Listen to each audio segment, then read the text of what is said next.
ئازیزانم قەیرانی نێوان شیعەکان و سوننەکان لە جیهانی ئیسلامیدا وەکو زۆرێک لەسەر چاوەکان ئاماژەی پێدەکەن تەمەنی دەگەڕێتەوە بۆ نزیکەی 1500 ساڵ. لەم چەند ساڵەی ڕابردوودا ئەم قەیرانە ڕەوتێکی تری بەخۆوە بینی و هەروەها توندوتیژیەکی ئێجگار زۆریش کەوتۆتە نێوان ئەم دوو کۆمەڵگایی جیهانی ئیسلامیەوە.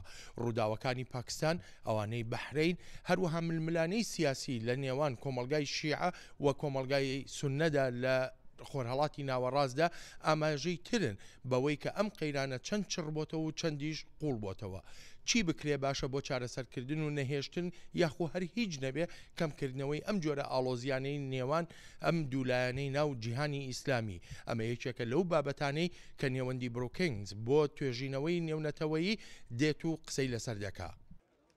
ئەو هۆکارانی وهای کرد وە قەیرانیشی ئەو سونە لە پاکستان بگاتە ئەو ئەستەی کە تیایدایەتی بە دەرنی لە هەمانە و هۆکارانی لە شوێنەکانی تری جیهانی ئیسلامیدا هەن.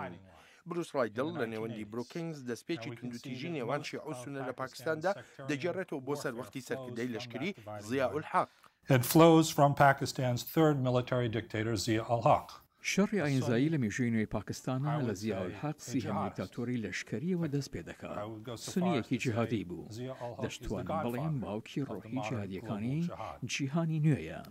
بۆ زیاتر لە 10 ساڵ دۆستی ئەمریکاش بوو.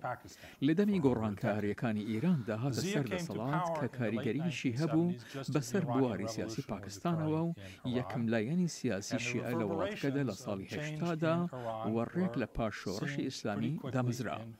سەرچاوە مێژوویەکان لە ئیسلاماباد ئاماژە دەکەن بەوەی هەوڵە بەراییەکانی زیا الحەق بۆ کۆتوبەندکردنی ئەو لایەنە شیعەیە شکستی هێناوە.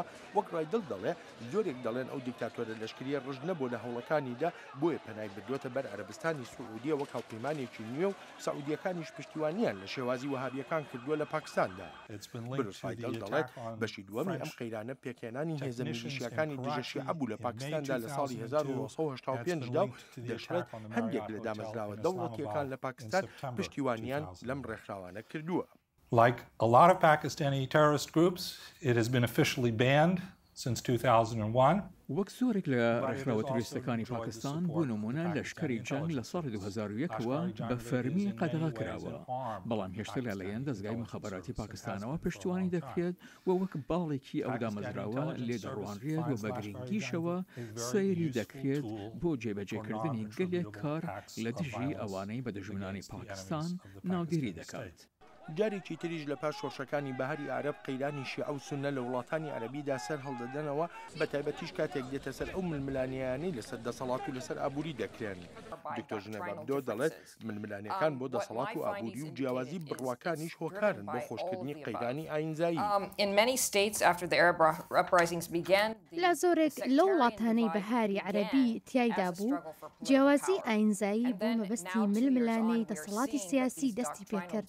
بەڵام ئێستا پاش 2 ساڵ لەو شۆڕشانە زیاتر و زیاتر جیاوازیە ئاینزاییەکان دەردەکەون.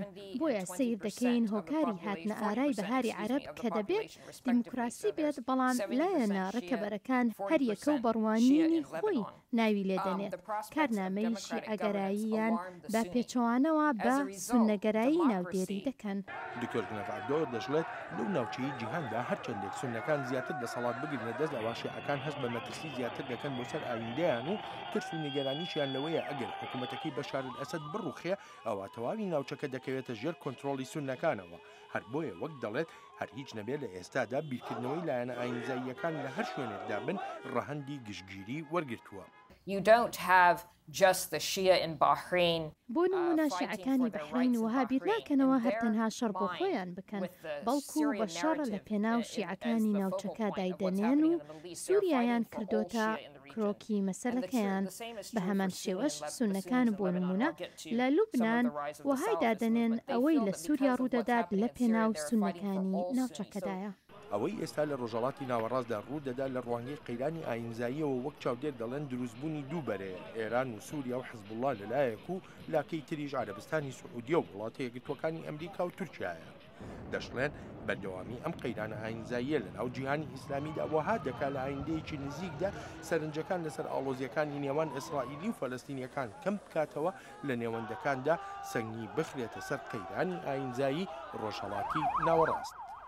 هاوکاتی بڕوابوونی زۆرێک لە چاودێران لە نێوەندی بروکینگز بەوەی کە ئاڵۆزیەکانی نێوان شیعەکان و سونەکان لە جیهانی ئیسلامیدا دەگەڕێتەوە بۆ ئەو ململانە سیاسیەی بۆ دەسەڵات و هەروەها بۆ بەدەستێنانی ژێرخانی ئابووری هەیانە، بەڵام لەگەڵ ئەوەشدا دەڵێن ئاشتبوونەوەیەکی گشتی لە نێوان ئەم دوو کۆمەڵگایەدا هیچ بە دووری نازانن کە ئەو وڵاتانەی ئەم دوو کۆمەڵگایی تیادا دەژین بەرەو سەقامگیریەک و ئارامیەکی باشتر ببات. بەڵێن ساڵح بەشی کوردی دەنگی ئەمریکا